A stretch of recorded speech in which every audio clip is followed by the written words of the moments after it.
because I've seen it on sale at certain spots. I cannot rock any New York Giants. The black and orange hat? Yes, the New York Giants going back. I have a hard time doing that. I love that font. I love the font. I have a hard time doing it. I've never done it. Yeah, I couldn't do it. How about you, Mark? No, I've never done it. No, By the way, I'm not a New York Giant fan. I'm Me neither, exactly. Yeah, that was Fast Five, Yeah, brought to you by Xfinity. Supercharge your home with supersonic Wi-Fi. Unbeatable internet only from Xfinity.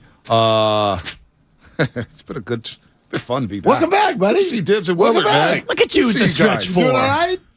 Little stretch four. Yeah, Mailed it in on Friday.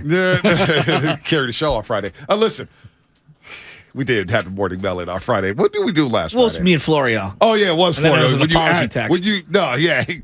Florio, that was the longest question, longest answer ever. And then David Sampson today comes in with a 4-minute and 45-second answer. Yeah, he's top spot in the Doobie Awards right now. Longest answer ever David by a guest. I didn't hear the whole thing because we got into our conversation, but I heard the first thing he said, and I thought it was pretty interesting. They're better without.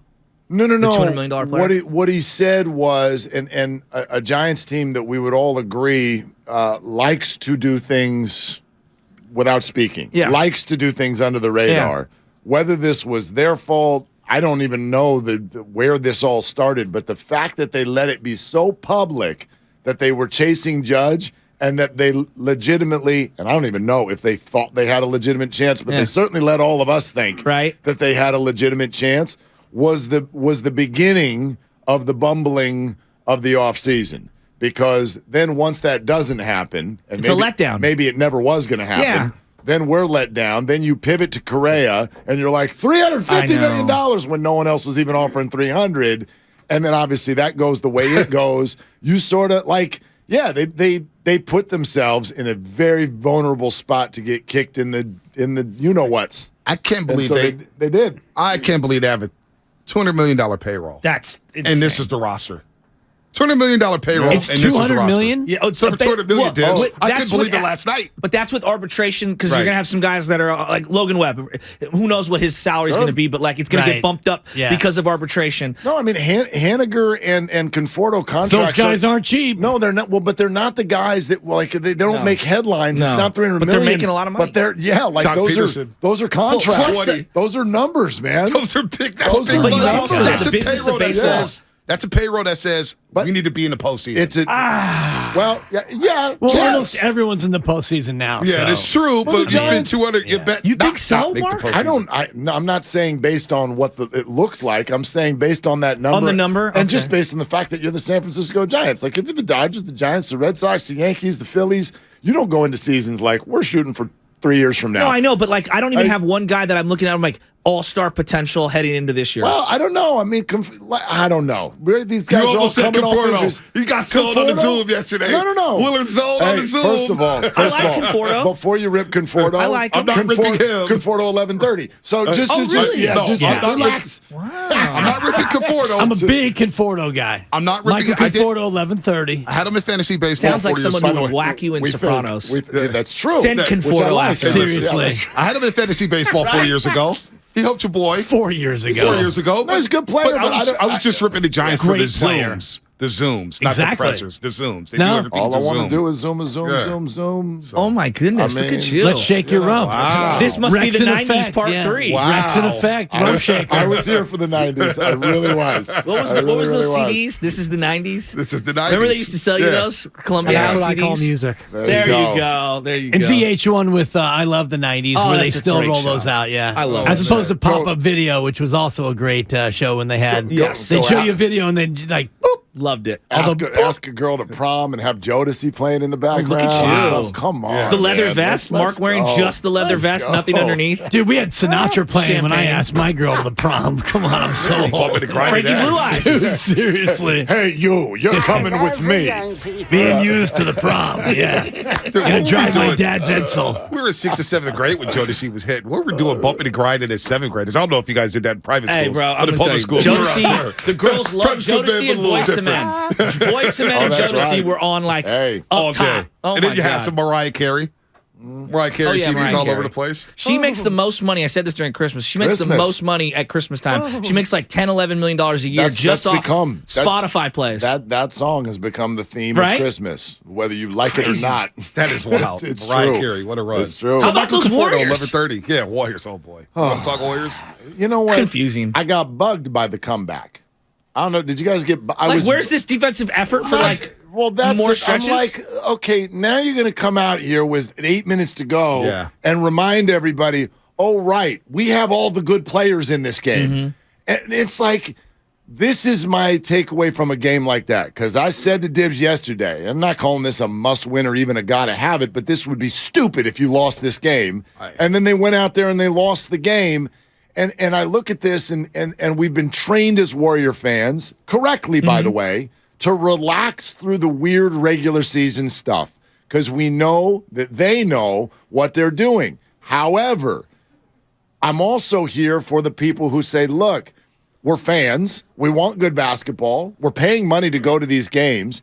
The Warriors have basically set up a situation where they are so chill and lax about the entire regular season that I'm like, you're kind of, I don't know, like there's a piece of Warrior basketball that therefore we don't get. Are they too cool for school, you're saying? Well, yeah, it's like, wait a minute. How can you have Steph Curry return night against a college and come team out flat on Star Wars night? Thank you. I know. It's a trap. Bruce Mahoney night too. And look like that. Like, if you're not going to have any urgency ever until April, I don't know. So should we treat you like March Madness and just show up at the end? That's a good question. Couple things. That's a good question. I'm not mad at that. That was the 2018 version of the Warriors. 2018 and 2019, you could have just done the same thing. And I don't blame you if you don't want to spend money. But Steph Curry comes back, I'm going to sound like a homer. I was encouraged by the fourth quarter in terms of the core group. Because how many NBA games have we seen in our lifetime where you're down 18, 19 going into the fourth quarter, and you know Steph's not playing, Clay's not playing, Poole's up. The starters are done. Shut it down. Yep. The fact that they didn't shut it down, I said, okay, I'm going to stay up and watch this game. And they made a rally. You're like, okay, so there's still magic there with some of the starters, although you're playing against the Phoenix Suns taxi squad. Exactly. Where's the effort at in the first 2.5 quarters? The only guy I saw playing hard in the first 2.5 quarters was Klay Thompson. Jordan Poole kind of lost. Yeah, Poole's lost coming off the bench. Yeah, they do. But Poole's lost coming off the bench. He's not starting. Iguodala's the first man off the bench. I had an issue with that. Nice follow dunk. I mean, but Iguodala, 1 for 1 from the floor, and an ejection. Draymond's turning the ball over. Steph's rusty. Wiggins is not right. Looney looks like he's hit a wall. So I'm thinking about myself the first 2.5 quarters. How the hell is this happening? But I was encouraged to saying, okay, they at least played with some sort of pride in the fourth quarter. Now moving forward, when you look at their first half of the season, I give them a C minus, because everything has gone wrong for this team in the first half of the season. And it was the perfect ending to the first half with the way the season has started in training camp, with the way the youngsters have been handled, the 3-7 start. And now you see them at 20-21, and it's like, well, you're still in the race of the Western Conference. Sure. You're still in the top 6, and nobody's running away with it. But, boy, it's got me scratching my head a little bit. That's why it's a C minus. I was thinking this morning driving in, listening to you guys, I was thinking a D, but the fact that the West has not run away from you, that you have to look at this in terms of like the old college class where everything got graded on the curve. The Warriors right now, their first half number is about a 68%, which is a D or a D plus, but there's only 2 teams that got an A. Everyone else is in that low B, mid C, or below level. So if you grade it on a curve, they do get a C minus, in my opinion, because as bad as they've been and everything that Bonte just laid out coming off of 5 days rest, which was so eloquent, you grade it on a curve, and they're still right in there. Yeah, no, they are. Friday mail. Can we? The thing that you brought up regarding the Warriors, it's not exclusive just to them. Like, it's not exclusive just to them. Like, and I know we've talked about it, and we look at. Arguing about reducing the schedule, it's a fool's errand, because we know that they don't want to give up Gates and all that. But like, so we had a CYO game. I went to Original Joe's, and we're sitting there watching the game in the bar area, and everybody's watching, and people don't know who any of the players are on the Phoenix Suns, right? And I'm just saying the casual fan. It's a TNT game. It's a national. Dario Saric? Saric was good in Philly. Used to be Saric, but now we got. I didn't even know. The audio wasn't on. Yeah. So, but like, Shut your mouth. Point being is like, this is clearly an NBA issue. The fact that the Warriors are so inconsistent, So not bad. And you look up and you're like, oh, well, they're right there with everybody else. And every night I have no idea who's playing with every team. Like, I don't know, man. This NBA regular season, something's got to get. Adam Silver's got to do something, and they want to introduce this. Could not be more different from the regular season. This in-season tournament too. Like, get your regular season in order before you start an in-season tournament. To defend the teams, I would employ similar strategies of rest and health because the bodies are so expensive, and this makes it sound like property, but I'm investing so much money in you. I want the best version of you when it's the most important. Like, that all makes a ton of sense. There's science behind it. You're doing the best to win a championship. That's the ultimate goal. There's just too much inventory of games. Something's got to give here because the product. Last night they played nobody. Even if they won that game, what do we learn about the Warriors? Well, you learn that they're over 500 and you're feeling good about yourself. But the homestand was a disappointment. You won the first 5, and then you lose Detroit. You didn't deserve to win that game. But there's no apples to apples comparisons on any teams throughout the regular seasons, at all. I walked out in the second half, and Suns go on a run to start the second half against the Warriors starters. And the broadcaster and me felt bad for TNT. I'm like, you put this is on national TV. The Suns have none of their players, and the Warriors are not, feel like they're not trying. And I know the Warrior players would take issue with that. I know Steph is right. You got your get back game, and maybe even Wiggins is still doing that. But the Suns literally, to your point, have no players that anybody's heard of. And you're out there with your actual starting 5, and you can't. He played great. He did. Played great. World champion. I was happy. But you're right, Mark. Like, keep going, because this. I look at it from a television product standpoint. It is, and you're doing the consumer wrong here. So something's got to give. And I know that there's a financial component to this in terms of gate and television contracts locally and all that. I don't know what the fix is, B, but this isn't right. You should ask Davis Sampson. He didn't care about the consumer down in Miami. Exactly. These owners don't care. Do you think they care about the consumer? But people aren't tapping in. So, for example, the tickets are bought. Every bowl game, every single bowl game, every bowl game for college outranked the highest, by 3 times, outranked the highest viewed Christmas NBA game. Yep. That's a giant problem. I don't think it's a problem. It's not I think a problem just football's for the NBA. king. The football's been king for so long. Right. Football bowls? I've been watching college football bowl games. Was Chase Center filled last night? Was Chase Center was it a sellout crowd? Absolutely. No, so I understand to that extent, and ultimately, this Warrior team in particular is waiting for April, and they're just going to try to hang around and be in the mix. When April comes, then you'll get everybody fresh, and then you'll make a push for a championship. And until then, these games in the NBA regular season, they just don't matter as much as they do in football. We're starting to see a little bit of that in baseball, too. That's curious, because if you think about the way a business runs, it's not as simple as, is my store full? Yes, exactly. The consumer has to then enjoy the time that they have in the store. Return, repeat because customer. you want them to come back. Yes. And I'm not saying that Warrior fans are not going to come back, but let's go ahead and run that across the parking lot to what you guys were saying earlier today about the San Francisco Giants. How are you feeling about your house being full this potential coming year based on the experience that your customers had when they were most recently here? And there's a big difference, though, because in the NBA, like Chase Center last night, for example, the Warriors didn't play well, and they lost to a team that had nobody. But there's the threat of Steph Curry and Klay Thompson, and there's the threat that you're going to see something magical. If you go to the Giants this year, and I love Michael Conforto, I've been a big fan since I found out he's coming on our show.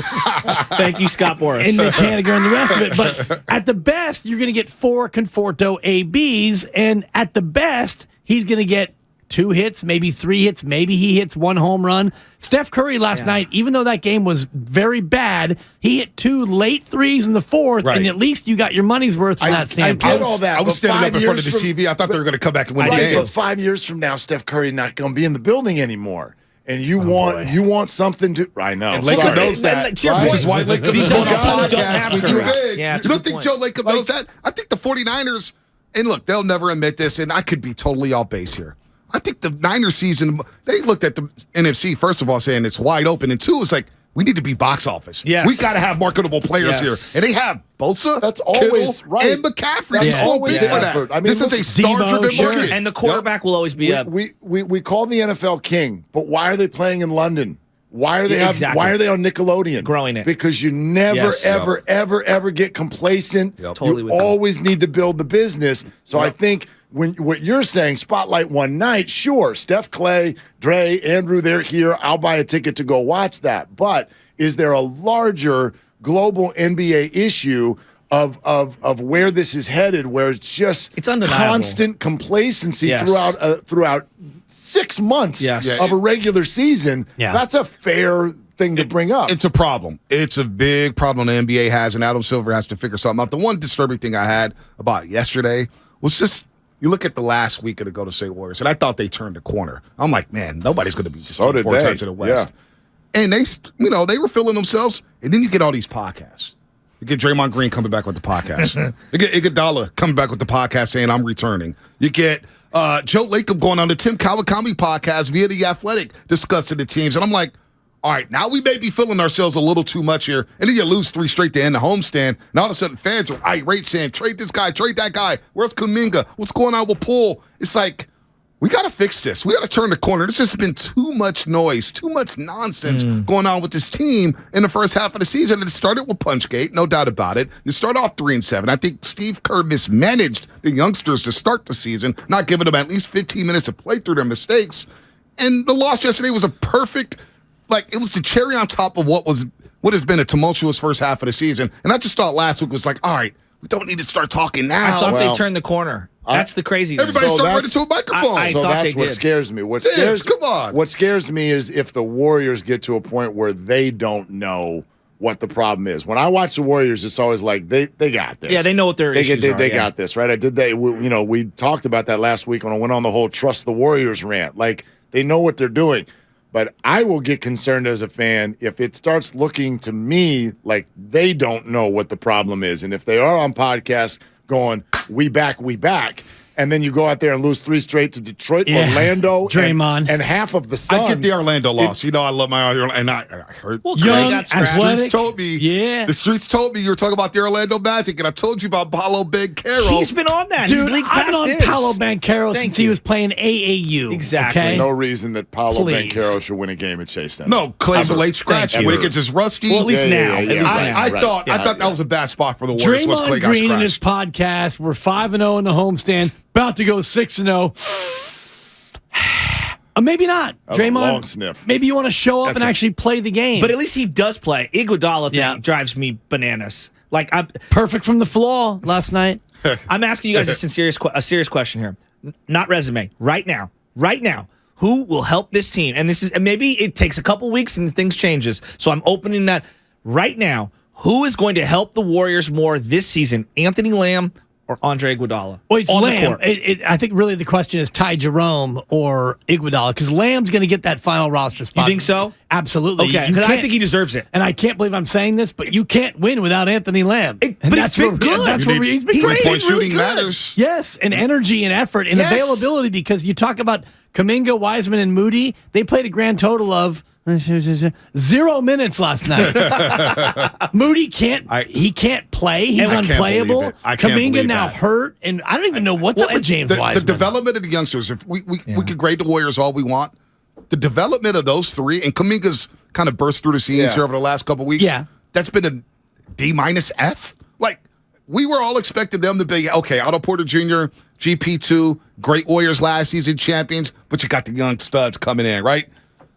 Moody that's an F. Yeah, and it's not all Moody, I don't believe. I'm more focused on Wiseman, and I understand there's been some things that are out of their control there, but Moody was what, 16th overall, 14th overall? 14th overall. You know what I mean? But he played important minutes in the Western Conference Finals. Yes, and that's big. That's a first-round draft pick, but that you're halfway through the first round. If you got the number 2 overall pick and you got somebody who 3 years later can't even play, that takes a cake. I think it's been mismanaged. That takes a cake. How come he can't play alongside Steph and Dre? Because he can't play. Kuminga. But just a vertical spacing, playing with better players makes you better. But you watch the defense. The defense, and listen, they were saying this, listening to Tim Roy last night. I know we always focus on the offensive end. It's what a fan's eye does. It's what we care about. But the Phoenix Suns, what was the final score of that game last night? What did the Phoenix Suns score in that basketball 125, game? 125, Mark. Okay, that's defense. absurd. Listen, that's nobody's absurd playing defense on this basketball team. That group scored 125 points in a basketball game on the road against the Warriors. That is north of 30 points a quarter, and I think they were north of 30 in every single individual quarter. No answer for Dwayne Washington Jr.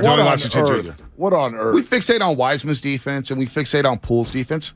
Nobody on this team outside of Draymond Green is playing any defense. Let's just be real. And at the end of the day, this league is about getting buckets. We talk so much about defense. Oh, man, his defense was great. Clay scored 54. How was his offense? You know what I'm saying? Everyone's, oh, Clay's defense is back. He scored 30. You know what I mean? This league is about getting buckets. Can you get me a bucket? And right now, they don't have enough guys getting buckets. That offense got stagnant, and Phoenix got into the passing lanes. Nobody can get you a bucket. Iguodala ain't getting you no buckets. Draymond, when he wants to, maybe it gets you 10. It's about getting buckets. Phoenix shot 46% and ran you out of the gym. I mean, that's. I was watching that game, and like you said, Bonte, all these guys, they didn't have like 5 of their top 6 players, and yet they were just completely running through the Warriors. Bridges. And the Warriors were slow and reckless with the basketball. And Steph, first game back, you knew there'd be a little bit of rust. Course. But beyond that, they were terrible last night. They let Saric hit anything he wanted. He got anywhere on the floor that he wanted, and they don't have athleticism. You don't. When was the last time you seen a guy slashing and dunking from the baseline going into the rim? Like they lose at it, Yeah. but they miss that. Like I look at this team, they don't have enough athleticism. They got no dribble drive penetration outside of Jordan Poole offensively. It's a lot of chucking. No free throws in the first half. Curry. But Curry's been gone. I'm talking about recently. I'm talking about my bad. They can't get easy buckets. They don't get to the line. Everybody's complaining about the whistles not going their way. We got to go to the rack. You're shot, 50-plus threes against Orlando? Yep. They didn't even try to go to the hoop. Against the Pistons, they shot 59 threes, where that was against the Hawks in double overtime. Right. What about Steve Kerr as a coach in the first half of the season? We can talk about all the players. We can talk about the front office, the owner. What about Steve Kerr's performance? But it's not been great. And the coach's performance is always reflective of how the team plays, but I don't know what else he's supposed to do. And you talk about playing the young guys. If Steve doesn't think that they're ready to be playable, I got to defer to Steve Kerr. And I don't often do this in terms of not ripping a guy just because it's what I do. But Steve Kerr has done so much with the development of this team that if he doesn't think they're ready, then I got to default to Steve Kerr on that. He's the greatest Warrior coach of all time. There's not debate. He's got an unbelievable skill set, but would we agree on the list of things that he does really well? The one thing he doesn't do really well is empower very young, raw players in the middle of the season. I'm going to acknowledge what it feels like this situation is, though, and take it. And Dibs can. I don't think he wants to coach young guys. Dibs can relate to me on this. Do you have teenagers? If anybody's ever had teenagers, the Warriors have been great for so long. And it's kind of like having a teenager. When they're 5, 6, and 7 years old, you can tell them anything. For sure. They're scared of you, and they'll do what you say. And right when they're a teenager, they're like, "Dad, I heard your act. You're right. Like F you, Dad. Right. I'm gonna do me. Huh. And sometimes you've seen the bumper sticker. Hire a teenager while they know everything. What is Steve Kerr gonna say to a room that houses Draymond Green, Steph Curry, Klay Thompson? And this whole group. And so, in other words, it's like at a certain point, the Warrior wheel is something that just has to either turn or not. The whole group is coaching this thing because those guys in the locker room have such incredible cachet, and they think they know exactly how to do it, and they're right. So, like, I that's not to just absolve Steve Kerr of a role. He has a role, but coaching this group is very different than coaching anyone else, and we want him to develop these young guys, but also win a title at the same time. It's like he's coaching 2 different teams. Do you think front office and ownership is happy with the way he's handled the roster and the youngsters and the 2 timelines or whatnot?